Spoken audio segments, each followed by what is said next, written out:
Hey guys, this is Jay Calder with JAYONBOXING, and I have a question. Who beats Naoya Inoue in 2025? But before we get into it, of course, please like, subscribe, and share. It definitely helps out the channel, and I definitely appreciate the support. Now, earlier this month, January 24th to be exact, undisputed junior featherweight kingpin Naoya Inoue does what Naoya Inoue does, knocked someone out. This time it was replacement foe JOON Kim subbing for Sam Goodman after the latter suffered a cut on his eyelid during training. And after taking care of this business, many wondered what sort of year Inoue was going to have in store for 2025, especially considering a lot of these sort of happenings around him in his career. You see, Inoue is an interesting case in a lot of respects, one we can sort of check out now. You see, in 2024, Inoue defeated hard-hitting former world titleist Luis Neri before taking out the reasonably talented TJ Doheny in September. In an era where most champions fight maybe once or twice a year and not in massive fights all the times, that run sort of fits right in. For Inoue, on the other hand, it was actually a down year. Inoue, he makes history. He wipes out divisions. He takes on the very best available options. Inoue unifies the gold, becomes undisputed. That's what he does. In 2024, Inoue just sort of stayed busy. Even in beating a former world titleist, it's just below the standard we have for the Japanese fighter. Now, however, after his most recent win, Inoue seemed to suggest that 2025 was going to be more in line with the story arc we know for Inoue.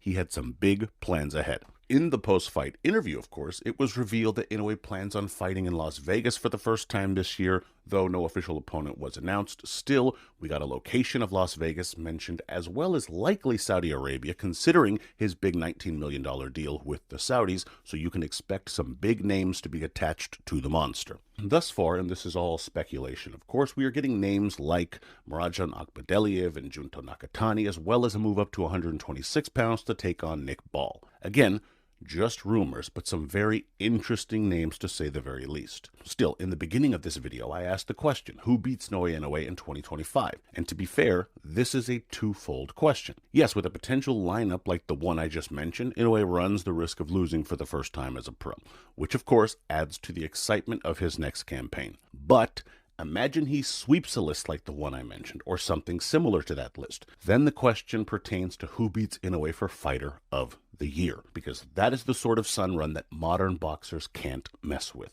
They just don't test themselves with these sort of fights, with this kind of year. Inoue, on the other hand, seems eager to make some big moves after a, shall we call it, pedestrian year for him. So a few questions now considering this new stance. The first, of course, is how likely is it to happen? Can he flawless victory this run? And who possesses his biggest threat? So to start, the likelihood of this run, I'd say 50-50 at best. Let's be real. I give it a chance because there is huge money involved. The Saudis mostly get what they want in boxing, in life in many respects. If they want this run, they probably get it. And Inoue himself gives me reason to believe this also occurs. Inoue doesn't duck challengers, no matter what Eddie Hearn says, and he seems to legitimately want to test himself. Well, this is that test. What makes this unlikely to happen, potentially, is that this is still boxing, and boxing gets in its own way. And when you have fighters wanting the most money for the biggest fights, you just never know who will or won't accept fights, not to mention all the other politics associated with trying to work with this team or that camp or whatever else it might be. Plus, boxing gets in its own way all the time, on accident many of those times. Hell, Inoue should have fought Sam Goodman on the 24th, as mentioned. Things happen in this sport. Sometimes it's just the way the proverbial ball bounces. So yeah, there's a chance, but boxing fans should know not to get too greedy on this one. Still, let's assume this run does happen. What is the likelihood Inoue comes out on the other side, relatively speaking, unscathed? That's a tricky question.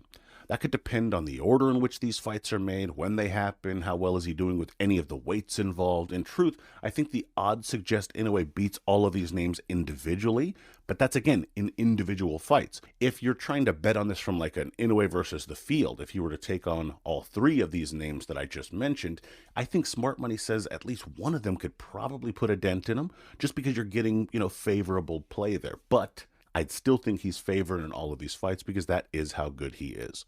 But the reason I say the field would have some decent odds against him is because all of these guys tend to bring something to their fights that I think just pose as different obstacles for Inoue. Nakatani brings that great combination of speed and skills, but with some real power, provided he can bring it up from 118 pounds. It makes it very interesting to see how it might test the chin of Inoue, who can be decked, as we saw against Neri. Rajan, of course, has skills as well, but also has that herky-jerky style that can be hard to read. It takes a while to get used to that. He can almost dance in there at times. Again, someone with real fluidity in his movement might pose Inoue some trouble. And Ball is ferocious, has a great engine, he builds into the fights, and he's the bigger man. He would ask questions of Inoue maybe none of the other fighters ask, simply based on the power that he possesses as well as the size he might be able to impose on this fight. Perhaps for that reason, Ball would be the most compelling fight if and when Inoue moves up from 122 to 126. Still, all three fighters are fun fights to watch for sure. Again, let's not hold our breath here. Too many ordinary things in boxing don't happen, much less the extraordinary. And trust me, this would be an extraordinary run. Still, with the money backing Inoue, with his ambition to test himself, and with the potential for greatness from the other side of fighters trying to test themselves as well, it's something that at the very least we can hope happens in 2025. But of course, let me know your thoughts and all this and just kind of what you think of Inoue as a fighter. And let me know your list of opponents you'd like to see Inoue face in 2025, as well as maybe when you'd like to see them. Would love to see that down in the comments, of course, below. Also, be sure to check out the social media up top. Check out JAYONBOXING.com, of course, subscribe, and check out another video here. Until next time.